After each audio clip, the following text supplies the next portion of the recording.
ધાનપુર તાલુકાના ભાણપુર ગ્રામ પંચાયતમાં થયેલા વિકાસ કાર્યોમાં થયેલી ગેરરીતિઓ ઉજાગર કરનાર જાગૃત નાગરિકને ધમકી આપવામાં આવ્યાની ગંભીર ફરિયાદ સામે આવી છે। ભાણપુર ગામના એક જાગૃત નાગરિક દ્વારા ગ્રામ પંચાયતમાં થયેલા વિકાસ કાર્યોમાં સંભવિત ગેરરીતિઓ અંગે અવાજ ઉઠાવવામાં આવ્યો હતો અને સરકારી નાણાંનો યોગ્ય ઉપયોગ થાય તે હેતુથી રજૂ કરવામાં આવ્યા હતા, પરંતુ આ બાબતને લઈ ગામના સરપંચ તથા અન્ય કેટલાક વ્યક્તિઓ દ્વારા તેમને માનસિક દબાણ કરવામાં આવતું હોવાનો આક્ષેપ કરવામાં આવ્યો છે। આ અંગે તાલુકા વિકાસ અધિકારીને લેખિત રજૂઆત કરવામાં આવી છે। રજૂઆતમાં જણાવ્યા મુજબ વિકાસ કાર્યોમાં થયેલી ગેરરીતિઓની નિષ્પક્ષ તપાસ કરાવી જવાબદારો સામે કાર્યવાહી કરવામાં આવે તેમજ ફરિયાદ કરનાર નાગરિકને આપવામાં આવતી ધમકીઓ અંગે પણ કડક પગલાં ભરવામાં આવે તેવી માંગ કરવામાં આવી છે। અરજદારે જણાવ્યું છે કે પંચાયતમાં થતી ગેરરીતિ સામે અવાજ ઉઠાવવો દરેક નાગરિકનો અધિકાર છે અને આવા જાગૃત નાગરિકોને ધમકાવવાનો પ્રયાસ લોકશાહી મૂલ્યોને પારદર્શક વહીવટ વિરુદ્ધનો છે। હવે સમગ્ર મામલે તાલુકા તંત્ર શું કાર્યવાહી કરે છે તેના પર ગ્રામજનોની નજર મંડાઈ છે। ભાતપુર ગામમાં વિકાસના કાર્યોની પારદર્શિતા અને જવાબદારી સુનિશ્ચિત કરવા માટે નિષ્પક્ષ તપાસ માંગ ઉઠી રહી છે।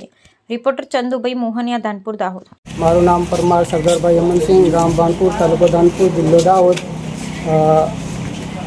અમારા ભાણપુર ગ્રામ પંચાયતની અંદર ભ્રષ્ટાચાર થયેલો છે તેની અરજી કરેલી હતી અને આજે તાલુકામાંથી ટીમ આવી હતી અને જ્યારે ટીડીઓ સાહેબ આવ્યા ત્યારે અમે ચર્ચા કરતા હતા અને સરપંચશ્રીના પિતા સીધા આવીને સીધો મને થાપોલ મારીને કીધું કે તને જાનથી મારી નાખીશ અને ગાડી સળાવી મારી નાખી એવી ધમકી આપી। એના પછી દુકાન ફળિયા ટોયલેટ તપાસ કરીએ, એના પછી એક બીજું ગોળીવાળું તળાવ એ કામોની તપાસ કરી છે।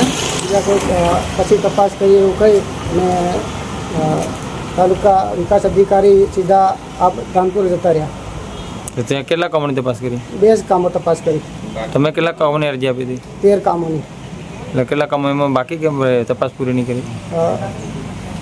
હવે એમાં જે આ ઝઘડો થયો એના માટે। કોની જોડે ઝઘડો થયો? સરપંચશ્રી દ્વારા। ઓકે, શું નામ તમારું? પરમાર સરદારભાઈ અમનસિંહ, પંચાયત કઈ લાગે? ભાણપુર।